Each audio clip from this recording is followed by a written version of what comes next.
El Tirpitz fue el segundo de los dos acorazados de la clase Bismarck construidos para la Kriegsmarine alemana durante la Segunda Guerra Mundial.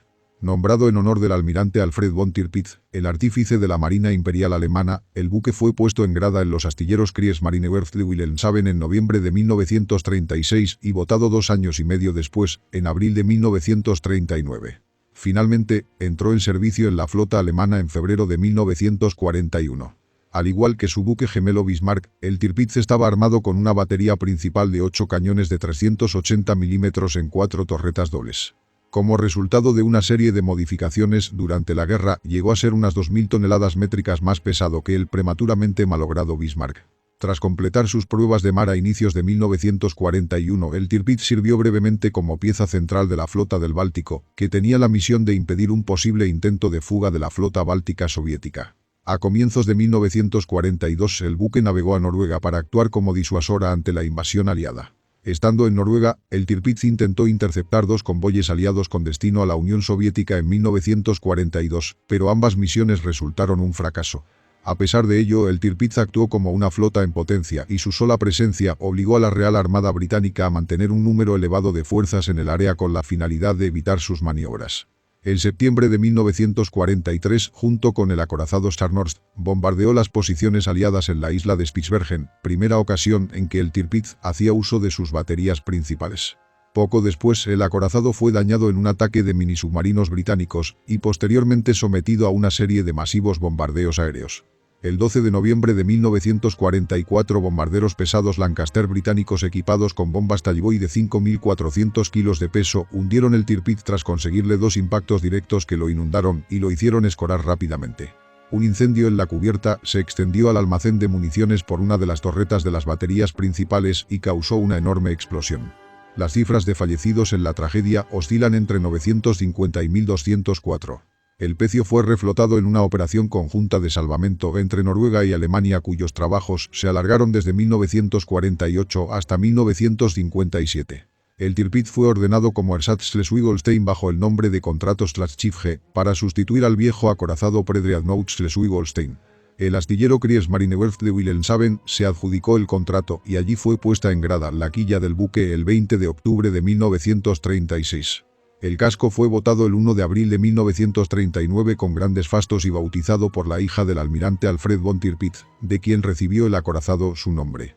Adolf von Trotha, antiguo almirante de la Marina Imperial Alemana, habló en la botadura del acorazado, a la que también asistió Adolf Hitler. Los trabajos de acondicionamiento del navío continuaron tras su botadura y fueron completados en febrero de 1941. Bombarderos británicos atacaron repetidamente el puerto en que se estaba construyendo el Tirpitz, y aunque ninguna bomba le hizo impacto, sí retrasaron los trabajos. Entró en servicio en la flota el 25 de febrero para comenzar sus pruebas de mar, que fueron realizadas en el mar Báltico. El 5 de mayo de 1941 recibió en su cubierta a Adolf Hitler y al almirante Günther Lütjens, quienes ya habían visitado al Bismarck. Fueron recibidos por su comandante, Friedrich Karl Topp. En esa oportunidad Hitler fue informado de que el Tirpitz no participaría en la operación Regenübung junto a su gemelo debido a los retrasos en los trabajos finales. El Tirpitz desplazó 42.900 toneladas estándar y 52.600 a plena carga. Su eslora era de 251 metros, su manga de 36 metros y su calado máximo de 10,6 metros.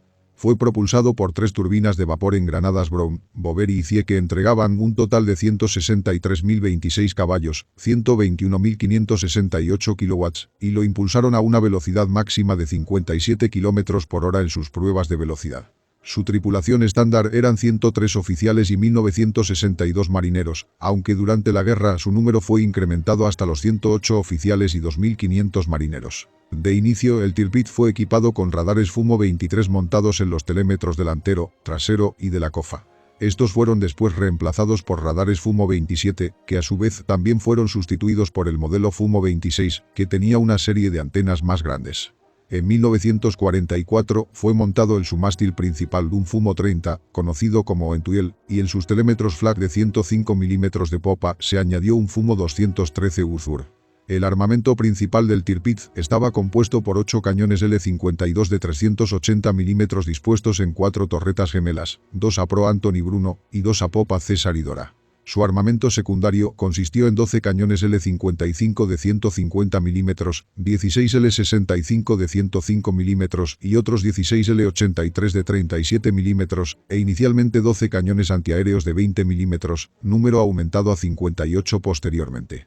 Después de 1942 instalaron al Tirpitz 8 tubos lanzatorpedos sobre la línea de flotación. Su cinturón acorazado principal tenía un grosor de 320 mm y estaba flanqueado por un par de cubiertas acorazadas, la superior y la principal, que tenían un grosor de 50 mm y de entre 100 a 120 mm, respectivamente. Las torretas de los cañones principales fueron protegidas por planchas de 360 mm en sus caras y 220 mm en sus laterales. Tras su entrada en servicio y la finalización de sus pruebas de mar, el Tirpitz fue destinado a Kiel, desde donde desarrolló unos intensivos entrenamientos en el mar Báltico. El almirante Günther Lütjens sopesó incluirlo en el ejercicio Rheinübung junto al acorazado Bismarck y el Prinz Eugen, pero fue descartado en mayo de 1941 debido a que no llegó a la fase de alistamiento a tiempo. Mientras el acorazado estaba destinado en Kiel, Alemania invadió la Unión Soviética, por lo que se creó una flota báltica temporal para impedir la fuga de la flota soviética fondeada en Leningrado. El Tirpitz actuó brevemente como buque insignia de la escuadra, compuesto por el crucero pesado Admiral Scheer, los cruceros ligeros Kolm, Nürnberg, Leipzig y Emden, varios destructores y 2 flotillas de dragaminas. La flota báltica bajo mando de Otto Ciliax patrulló frente a las islas de Aland desde el 23 al 26 de septiembre de 1941, tras lo que la unidad fue disuelta y el Tirpitz retornó a sus entrenamientos. Durante este periodo de adiestramiento, el Tirpitz probó sus cañones principales y secundarios sobre el viejo acorazado Predreadnoutesen, que había sido convertido en un buque objetivo radiocontrolado. La Real Fuerza Aérea Británica continuó lanzando incursiones de bombardeos aéreos sobre el acorazado mientras estaba estacionado en Kiel, aunque ninguna tuvo éxito. El almirante Erich Raeder, jefe de la Kriegsmarine, propuso desplegar el Tirpitz el 13 de noviembre en Noruega, desde donde el acorazado podría atacar los convoyes con destino en la Unión Soviética, además de actuar como elemento disuasorio frente a los efectivos navales británicos y de una eventual invasión aliada de Noruega. Adolf Hitler, que había prohibido que el buque saliese a alta mar en el Océano Atlántico tras el hundimiento del Bismarck, estuvo de acuerdo con la propuesta. El Tirpitz fue puesto en dique seco para una serie de modificaciones de cara a su despliegue, se potenció su batería antiaérea y sus cañones de 105 mm en la superestructura cerca de la catapulta fueron trasladados fuera borda para aumentar su campo de tiro. Se aprovechó además para instalar 2 tubos cuádruples de lanzatorpedos de 533 mm. El comandante de la nave, capitán de navío Karl Topp, anunció que el barco estaba listo para operaciones de combate el 10 de enero y al día siguiente el Tirpitz partió en dirección a Wilhelmshaven con la finalidad de ocultar a los aliados su verdadero destino. De Wilhelmshaven zarpó a las 23 horas del 14 de enero con destino a Trondheim, Noruega. El espionaje militar británico, que fue capaz de descifrar los mensajes de la máquina Enigma enviados por la Marina alemana, detectó la partida del acorazado, pero el mal tiempo en Gran Bretaña impidió una intervención de su fuerza aérea. El almirante John Tovey, comandante en jefe de la Home Fleet británica, no tuvo conocimiento de los movimientos del Tirpitz hasta el 17 de enero, cuando el buque germano ya estaba en Noruega, pero el 16 del mismo mes un reconocimiento aéreo británico había localizado al acorazado en Trondheim. El buque se trasladó luego al Fattenford, justo al norte de Trondheim. El movimiento de la flotilla alemana recibió el nombre en código de Operación Polarnacht, y en ella el acorazado fue escoltado por los destructores Richard Beitzen, Paul Jacobi, Bruno Heinemann y el Z-29. El navío fue amarrado junto a un acantilado que lo protegió de ataques aéreos provenientes del suroeste, y con la finalidad de camuflarlo, la tripulación cortó árboles y los colocó en la cubierta del acorazado. Asimismo se dispusieron baterías antiaéreas adicionales alrededor del fiordo, así como redes antitorpedo y barreras pesadas en los accesos del fondeadero. La vida para la tripulación del buque fue muy monótona durante la estancia en Noruega. La frecuente escasez de combustible redujo los entrenamientos y mantuvo al acorazado y sus destructores de escolta amarrados tras su red protectora. Los marineros estaban ocupados principalmente en el mantenimiento del acorazado y en la continua dotación de las defensas antiaéreas. Se organizaron actividades deportivas para mantenerlos ocupados y en buena forma física. Se conjugaron diversos factores para restar libertad a la operación del Tirpitz en Noruega. Los más inmediatos fueron la escasez de combustible y la retirada de su fuerza de destructores de cobertura, que fueron enviados a apoyar la operación Cerberus, la travesía de los acorazados Charnors y Gneisenau y el crucero pesado Prinz Eugen por el Canal de la Mancha. Por este motivo hubo de cancelarse el ataque contra el convoy aliado PQ-8 a finales de enero. Un ataque de bombarderos pesados cuatrimotores británicos planeado también para finales de enero fue abortado por el mal tiempo sobre el objetivo, que impidió a las aeronaves localizarlo. A principios de febrero, el Tirpitz tomó parte en los engaños previos a la Operación Cerberus que distrajeron a los británicos y que incluyeron la navegación fuera del fiordo y actividades que parecían indicar una salida al Mar del Norte. Más tarde ese mes al acorazado Tirpitz se le unieron los cruceros pesados Admiral Seer y Prince Eugen y diversos destructores, aunque el Prince Eugen había sido torpedeado a la entrada del Fattenford y estuvo un tiempo fuera de servicio. El Tirpitz y el Admiral Seer, junto con los destructores Friedrichin, Paul Jacobi, Hermann Soemann y el Z-25 y un par de buques torpederos, tenían la intención de atacar el convoy entrante QP-8 y el saliente PQ-12 en marzo de 1942 como parte de la Operación Sportpalast. El Admiral Seer, con una velocidad de diseño de 48 km por hora, era demasiado lento para operar con el Tirpitz y fue dejado en puerto, al igual que el destructor Paul Jacobi y los dos buques torpederos. El 5 de marzo, una aeronave de reconocimiento de la Luftwaffe avistó al PQ-12, cerca de la isla Jan Mayen, aunque falló en detectar la presencia de su poderosa escolta, compuesta por el acorazado Duke of York, el crucero de batalla Renown y 4 destructores.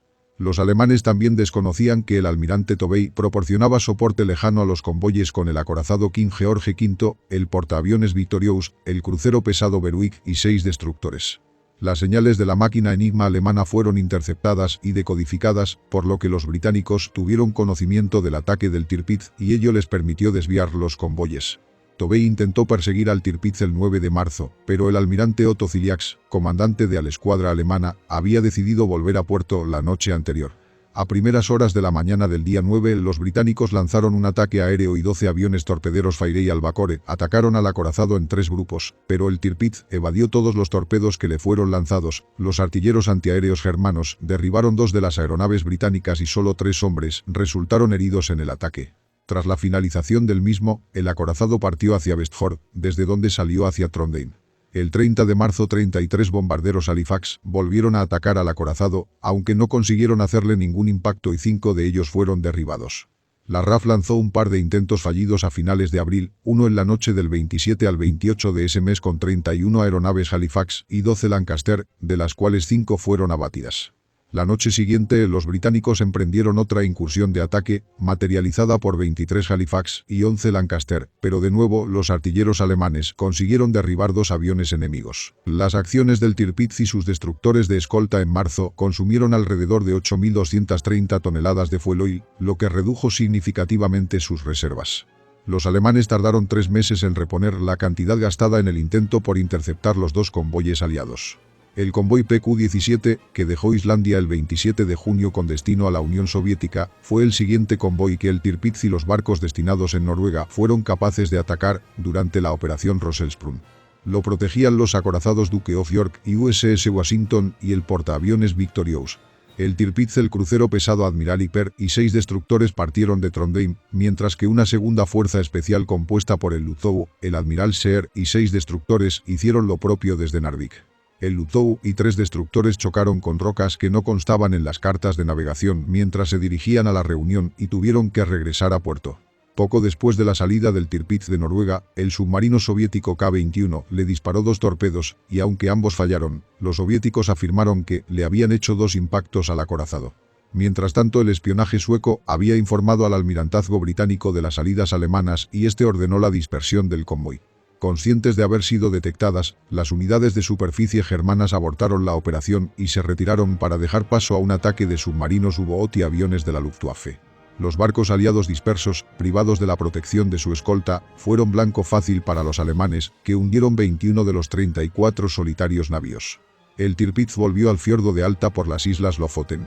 Los alemanes trasladaron el Tirpitz a Bogenford, cerca de Narvik, tras la operación Rosselsprung.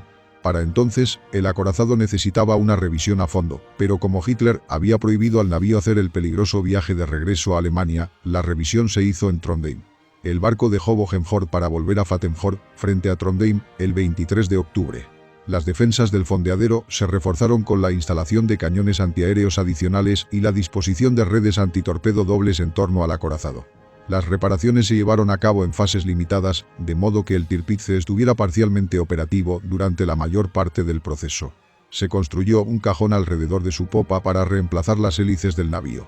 Durante el proceso, los británicos intentaron atacar al acorazado con 2 torpedos humanos, pero el mar agitado los desprendió del pesquero que los transportaba y no se pudieron emplear. La revisión había sido completada para el 28 de diciembre y el Tirpitz comenzó las pruebas de mar. El 4 de enero de 1943 realizó ejercicios de artillería en el fiordo de Trondheim. Karl Topp fue ascendido a contraalmirante y sustituido por el capitán Hans Meyer el 21 de febrero. 5 días después al acorazado Scharnhorst se le ordenó reforzar la flota en Noruega y el vicealmirante Oskar Kumet recibió el mando de los barcos de guerra destinados en el país nórdico. Los convoyes aliados hacia la Unión Soviética habían cesado temporalmente para cuando el Scharnhorst arribó a Noruega. El almirante Karl Donitz, sustituto de Raeder desde la batalla del Mar de Barents el 31 de diciembre de 1942, decidió que los barcos necesitaban una oportunidad para operar juntos, por lo que ordenó un ataque en la isla de Spitsbergen, donde se encontraba una estación meteorológica británica y una base de reabastecimiento de combustible. Una guarnición de 152 hombres de las exiliadas fuerzas noruegas libres defendía varios asentamientos y puestos avanzados en Spitsbergen. Los 2 acorazados escoltados por 10 destructores salieron de puerto el 6 de septiembre. En un ardid el Tirpitz hizo una bandera blanca al aproximarse a la isla el día siguiente. Durante el bombardeo de la misma, el Tirpitz disparó 52 obuses de sus baterías principales y 82 de las secundarias de 150 milímetros, lo que suponía la primera y única vez que el acorazado disparaba su batería principal contra un objetivo enemigo. Los atacantes desembarcaron un grupo de asalto que destruyó las instalaciones en tierra y capturó 74 prisioneros. Los acorazados habían destruido sus objetivos hacia las 11 horas y, en consecuencia, emprendieron el retorno a sus puertos noruegos. Los británicos estaban decididos a acabar con el Tirpitz y eliminar la amenaza que suponía para las líneas de comunicación aliadas en el Ártico. Tras los reiterados ataques, bombardeos ineficaces y el fallido intento con los torpedos humanos en octubre de 1942, los británicos optaron por los nuevos minisubmarinos X-Craft. El ataque planeado, la Operación Source, incluiría ofensivas contra el Tirpitz, el Scharnhorst y el Lützow. Los X-Craft fueron remolcados por grandes submarinos a sus destinos, donde podrían pasar bajo las redes antitorpedo para poner una poderosa mina bajo el objetivo. 10 de estos submarinos fueron asignados a la operación, prevista entre el 20 y el 25 de septiembre de 1943, de los cuales solo 8 llegaron a Noruega para el ataque, que comenzó el 22 de septiembre. 3 de los minisubmarinos, el X-5, el X-6 y el X-7, sortearon con éxito las defensas del Tirpitz, y 2 de ellos lograron poner sus minas. El X-5 fue detectado a unos 200 metros de las redes y hundido por una combinación de cañoneo y cargas de profundidad. Las minas causaron graves daños al acorazado, pues la primera explotó frente a la torreta César y la segunda a unos 50 metros de la amura de babor. Se rompieron un tanque de fueloil y las planchas del blindaje y se formó una gran abolladura en la parte inferior del casco y en los mamparos del doble cinturón acorazado.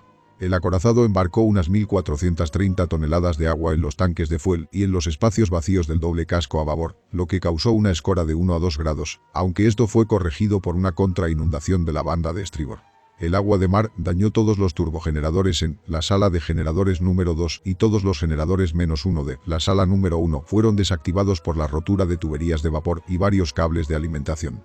La torreta Dora fue arrancada de sus soportes y no pudo ser maniobrada, lo que fue particularmente grave porque no había grúas de carga pesada en Noruega lo suficientemente potentes para levantarla y colocarla de nuevo.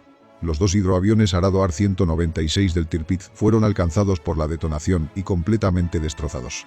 Las reparaciones fueron llevadas a cabo por el barco de reparación Neumark. Los historiadores Robert Gartke y Robert Dulin afirmaron que el satisfactorio esfuerzo de reparación fue una de las hazañas más notables de la ingeniería naval durante la Segunda Guerra Mundial. Las reparaciones duraron hasta el 2 de abril de 1944 y al día siguiente el acorazado hizo completas pruebas de velocidad en el fiordo de Alta. Los británicos estaban avisados de que el Neumark y los equipos de reparación se fueron en marzo, lo que indicó que el Tirpitz estaba próximo a volver a operar, por lo que programaron un gran ataque aéreo para el 4 de abril de 1944, la Operación Tungsten que implicaría a los portaaviones Victorious y Furious y a los portaaviones de escolta Emperor, Fencer, Pursuer y Searcher. El descifrado de las señales de la máquina Enigma reveló a los británicos que el Tirpitz tenía programado partir a las 5:29 horas del 3 de abril para pruebas de mar, por lo que su ataque se adelantó a ese día. La ofensiva consistió en 40 bombarderos en picado y 40 cazas de escolta en 2 oleadas que consiguieron 15 impactos directos y 2 cercanos y en las que se perdió una sola aeronave. Ello se consiguió gracias a la sorpresa lograda por el portaaviones británico, pues en el Tirpitz necesitaron de 12 a 14 minutos para maniobrar todas las baterías antiaéreas. La primera oleada atacó a las 5:29 horas, cuando los remolcadores se preparaban para sacar al acorazado de su amarre. La segunda oleada llegó a su objetivo una hora después, a las 6:30 horas, y a pesar del estado de alerta de los artilleros alemanes, solo uno de los aviones fue derribado. Este ataque aéreo causó daños serios al barco y varios muertos. William Gartke y Robert Dulling afirman que el ataque mató a 122 hombres e hirió a otros 316, mientras que Hildebrand, Rory Steinmetz sostienen que hubo 132 bajas y 270 heridos, incluido el capitán del Tirpitz, Hans Meyer. Dos de las torretas de 150 milímetros fueron destruidas por las bombas, así como los dos hidroaviones Arado AR-196. Las bombas también provocaron varios incendios a bordo y las conmociones de las detonaciones averiaron la turbina de estribor, mientras que el agua salada empleada para apagar los incendios alcanzó las calderas y contaminó el suministro de agua. 2.000 toneladas de agua inundaron el acorazado, principalmente por los dos impactos cercanos, que horadaron el lateral del casco con metralla, pero también debido al agua empleada contra el fuego. Dönitz ordenó que el barco fuera arreglado sin reparar en costes a pesar de que sabía que el acorazado ya no podría ser usado en acciones de superficie debido al insuficiente apoyo de combate. Los trabajos de arreglo comenzaron a principios de mayo y los equipos importantes y los trabajadores necesarios para las labores fueron transportados en destructores desde Kiel hasta el fiordo de Alta en el lapso de 3 días. Para el 2 de junio el Tirpitz ya podía navegar por sus propios medios y hacia fines de mes fueron posibles pruebas de artillería. Durante este proceso de reparación, las baterías de 150 milímetros fueron modificadas para permitir su uso antiaéreo y se suministraron proyectiles de 380 milímetros con espoletas especiales para crear barreras de fuego antiaéreo. Los británicos previeron una serie de ataques con portaaviones para los siguientes 3 meses, pero el mal tiempo forzó su cancelación. Una repetición de la Operación Tungsten, llamada en código Operación Planet, se planeó para el 24 de abril, la Operación Brown, que debería haber sido materializada por 27 bombarderos y 36 cazas de los portaaviones Victorious y Furious, debía tener lugar el 15 de mayo, y la Operación Tiger Claw fue ideada para el 28 de mayo. Al Victorious y el Furious se les unió el portaaviones Indefatigable para la Operación Mascot del 17 de julio, que debía haber sido llevada a cabo por 62 bombarderos y 30 cazas. El tiempo finalmente mejoró a finales de agosto, cuando se lanzaron la serie de ataques Godward. Las operaciones Godward primera y segunda se produjeron el 22 de agosto, cuando los portaaviones Furious, Indefatigable y Formidable y los portaaviones de escolta Nabov y Trumpeter hicieron despegar 38 bombarderos y 43 cazas de escolta en 2 incursiones. Los ataques no infligieron daños al Tirpitz y fueron derribados 3 de los aparatos atacantes. La Godward III se desarrolló el día 24 del mismo mes compuesta solo por aeronaves de portaaviones de la flota con 48 bombarderos y 29 cazas que le hicieron 2 impactos al acorazado alemán con daños menores. Una de las bombas, de 725 kilos, penetró las cubiertas acorazadas superior e inferior y se alojó en sala de la centralita número 4, pero la mecha había resultado dañada y la bomba no detonó. La otra de 235 kilos explotó pero solo causó daños superficiales. A cambio, 6 aeronaves británicas fueron derribadas. La Godward IV tuvo lugar 5 días después, el 29 con 34 bombarderos y 25 cazas procedentes del Formidable y el Indefatigable que fueron interferidos por una espesa niebla que impidió que hicieran ningún blanco al Tirpitz, cuyos artilleros derribaron un Fairey Firefly y un Corsair. El acorazado disparó 54 salvas de sus cañones principales, de los cañones de 150 milímetros y hasta un 20% de su munición ligera antiaérea.